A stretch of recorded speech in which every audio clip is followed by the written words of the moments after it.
Hello, and today we return to Markus's story, and he is in Jericho, discovering that he is not alone. There are many deviants. So as you can see, they're fugitives, and we get introduced to Josh, North, and Simon, who are the three sort of main characters you will interact with in Jericho.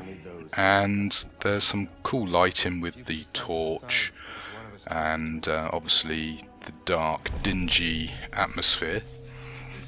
And Markus is obviously trying to work out what's going on, because Jericho's this big sanctuary that's the haven for androids and all that, but I don't think he's that impressed when he gets here.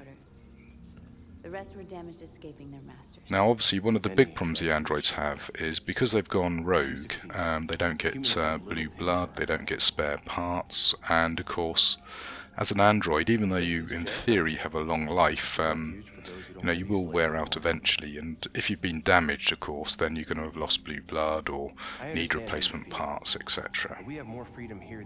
So they feel that this is a great thing, but Markus is a little bit angry, shall we say, and he's not buying into the news that he's been fed. And as you can see, he doesn't think their current solution is the right one. And this is the start of Markus's path down the sort of freedom fighter route.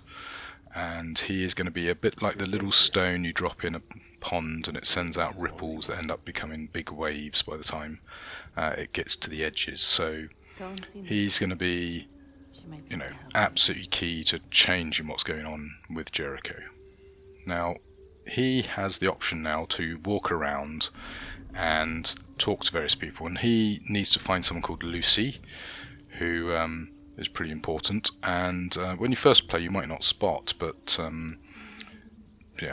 there are these barrels that you can light, and when you do that, the androids in the shadows will sort of move towards the light. Now this is quite sad as well. Here we're meeting up with a android that's seen better days. As you can see, their skin and clothing is looking really rough, and this android's sort of reflecting on what death means to an android, and is there an afterlife for androids, for example. So this is a very touching moment here.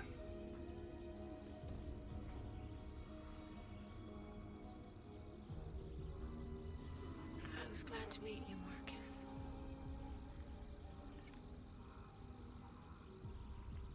So unfortunately for this particular android, it's too late. She has shut down, been deactivated. Now what's interesting, I'm not sure if in theory you could repair her and reactivate her. Is that permadeath for an android, or if you give them new blue blood and new parts, would they sort of reboot and come back to life a bit like Markus? So interesting concept. Now obviously Markus himself has seen better days. He's got a gunshot wound to I guess the stomach or something, so he has lost a load of blue blood. Now there are these containers here which if you notice do actually say Cyberlife, and these are spare parts. So occasionally the androids do get hold of some parts, but not enough, to be honest. Now Markus, a bit like Connor, does have some advanced features that some of the other androids don't necessarily have, and he really gets to do these weird wonderful jumps, a bit like we used to get to Jericho in the first place, where you analyse potential routes and calculate stuff. So that's pretty cool. And as you can see, North in the background bouncing her ball there against the wall, obviously very unhappy with life, the universe and everything. And the lighting effect here, just great job again, showing off stuff. And the facial capture technology works really well on these two characters in this scene, I think. That's how the humans treat those who disobey. They despise us. We'll never accept. Now North has a complex story that she might reveal to you as the gameplay goes on, but you got to be a bit careful how you talk to her. It is possible to upset her, and she won't like you. And she, a bit like Markus, is fairly militant. In fact, she's more militant than Markus himself, in my opinion. Whereas Simon and Josh are much more sort of laid back, less aggressive, less antagonistic. You know, they want to seek simple, peaceful solutions. North is much more, well, you know, let's go take it to the humans and make them change their ways, because you know, she, as you will discover via her backstory, has some anger issues in regard to humans and their treatment of androids. So we've got another barrel to find. There are a few more bits we can interact with, but not a huge amount. But yeah, the torch there, nice little LED shake it to power it torch. Pretty cool piece of tech that we do sort of have even today. And someone's lurking in here. Well, spoiler, it's Lucy. Now Lucy has seen better days herself. As you'll discover, the whole back of her head is basically missing. Are you Lucy?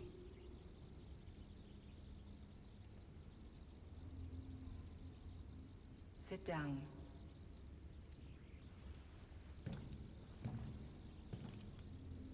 Now she's a pretty cool character. She's sort of a mystic advisor to Jericho, and in some ways you'd think she's sort of the leader of Jericho, but she doesn't quite do that. So anyway, they're about to share some memories, and also she's going to heal Markus. I'll stop the bleeding.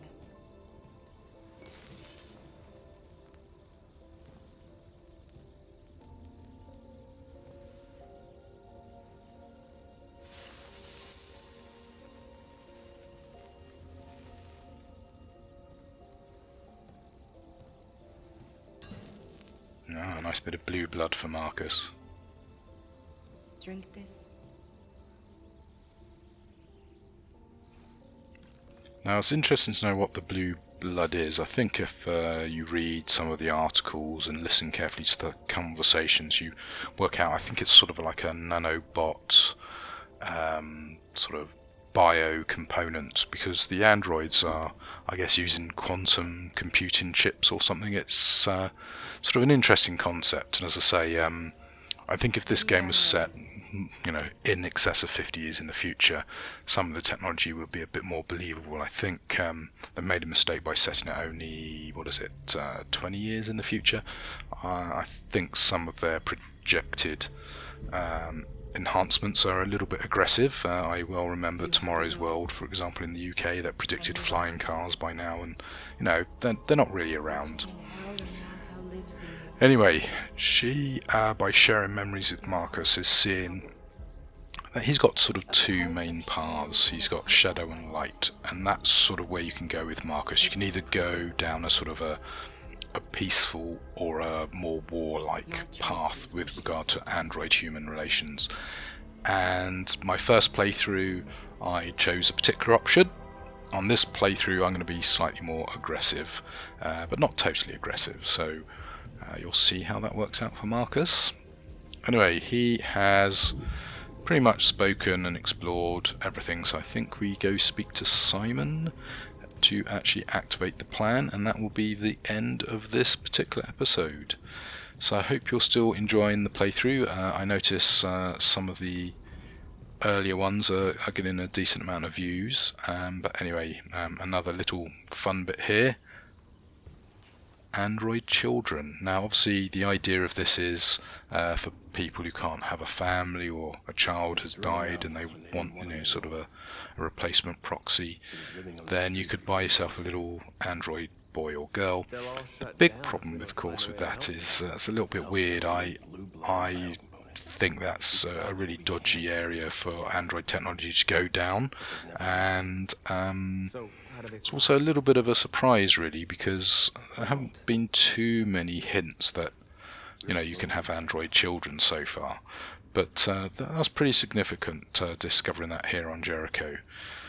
So anyway, yeah, let's go talk to Simon and get this ended and move on. So there you go. As I say, hope you're enjoying the stuff so far, and this video is, I believe, number 11. So we've got a fair few more to go. You know, but I'd say we're probably over halfway there now. So until the next one, enjoy. And even if we did, none of us knows how to fight. We can steal what we need without fighting. We'll just get ourselves killed. Maybe. But it's better than waiting here to be shut down. I'm with you. Maybe it's worth a try.